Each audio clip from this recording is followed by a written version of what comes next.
Welcome to NYC Now, your source for local news in and around New York City. From WNYC, I'm Janae Pierre. Happy Memorial Day. Our team is taking the day off to observe the holiday, but we're still here to keep you informed. So here's your news headlines from Michael Hill. The Justice Department is suing 4 New Jersey cities over their sanctuary city policies. WNYC Stephen Nesson has more. The lawsuit was filed last week against Newark, Jersey City, Hoboken, and Paterson. According to the Associated Press, the federal lawsuit targets those cities over their policies meant to protect undocumented immigrants from detention and deportation. The mayors of the 4 cities say they'll fight the lawsuit. In a statement, Governor Phil Murphy says a 2018 state directive restricting local police from cooperating with immigration officials still allows them to assist with criminal investigations. Prosecutors say the city's sanctuary policies are hampering the Trump administration's immigration enforcement efforts.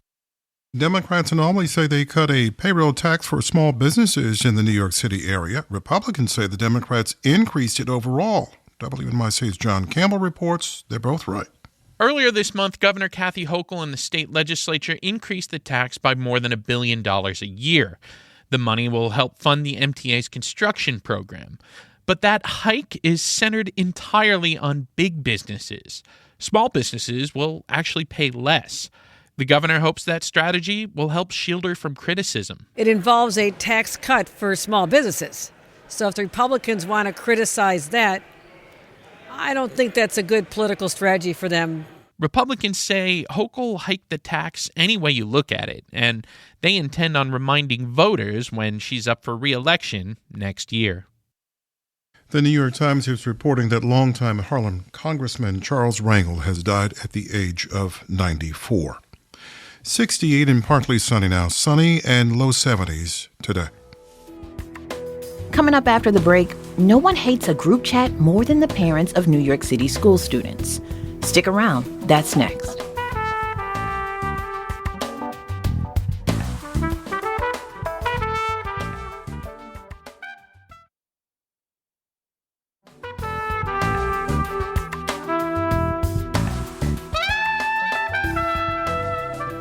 When school ends next month, some New York parents may be sad to leave behind the routine of it all.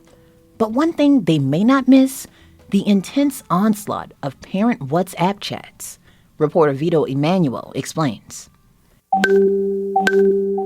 That chime is something Renee Sufer was hearing all the time after joining a parent WhatsApp group for her daughter's school during the pandemic. She says most of the messages aren't really helpful. There was a lot of spreading a lot of paranoia. Oh, the schools are going to shut down. They should wear masks. They shouldn't wear masks. My kid's complaining every day. It was all too much. Those kinds of conversations can have an undue influence on the way that you parent or add unnecessary concerns about things. And I think it made me feel more isolated than connected because I didn't share in the sentiments. So she left the chat. But that can be a tough choice for others. The group chats are meant to provide updates about school events like potlucks or homework assignments or a field trip, but some parents say they can quickly spiral out of control with endless notifications. Still, leaving them isn't so easy. There's a great fear in stepping away from anything to do with our children. That's Nancy Collier. She's an author, psychotherapist, and New York City mom. She says there's cultural pressure for parents to be involved in their kids' lives. We're being demanded as parents to be in the weeds on everything, to understand everything. And I don't think it's good for our children. And I know that it creates an enormous amount of stress to have to be involved at such a granular level.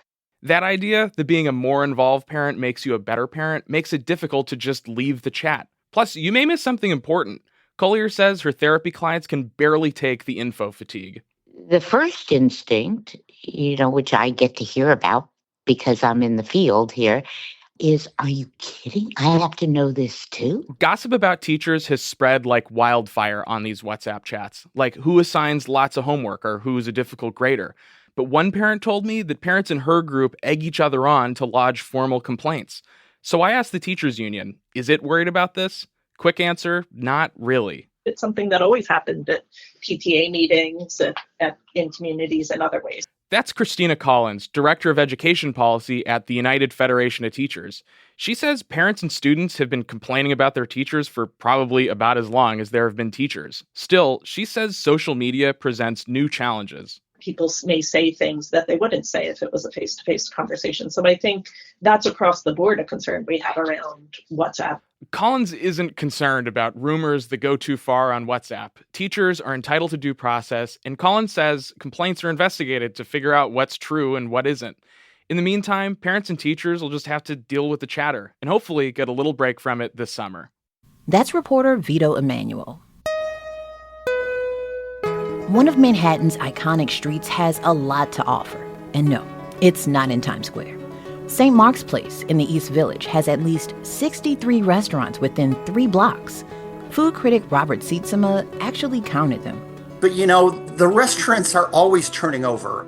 They change so quickly that unless you walk down once a week, say, you will not get a correct tally. Robert recently tried a few spots along St. Mark's with good eats. He started at Danny and Coop's Cheesesteaks. And if it sounds familiar, that's because actor Bradley Cooper is one of the restaurant's partners. And sometimes he even cooks there, although I haven't seen him cooking there, but I hear reports from time to time. The place has just started opening up on Wednesday and Thursday. It used to be open only on the weekends, and its only product is an $18 cheesesteak of imperial length. Every little curl of meat is coated with this kind of like weird cheese that is halfway between Velveeta and aged cheddar. How much can you praise a cheesesteak? Well, this one is one of the best that I've ever tasted. Not in the mood for cheesesteak? Okay. Well, Robert has another suggestion. There's a place called Electric Burrito near the corner of First Avenue and St. Mark's, right on St. Mark's, that specializes in San Diego-style burritos. And you wonder, what's a San Diego burrito? Well, it has things like cheese and chorizo and stuff like that in it. But the most remarkable thing is that some of them have French fries in them. Robert says, in his opinion, adding French fries to any dish makes it better. I'd say jury's out on that one. However, when it comes to regional Chinese and Taiwanese food, Robert says St. Mark's Place has a great restaurant to satisfy your taste buds. It's called Lung Noodles between 3rd and 2nd Avenues. It has all sorts of regional Chinese dishes, all of them involving noodles or dumplings. They have like this beef noodles with a lot of beef in it, a lot of like firm wheat noodles, and also a lot of bok choy. That's food critic Robert Sietsema. Check out his top 10 list of restaurants on St. Mark's Place at our news site, Gothamist. Thanks for listening to NYC Now from WNYC. I'm Janae Pierre. Enjoy the holiday. We'll be back tomorrow.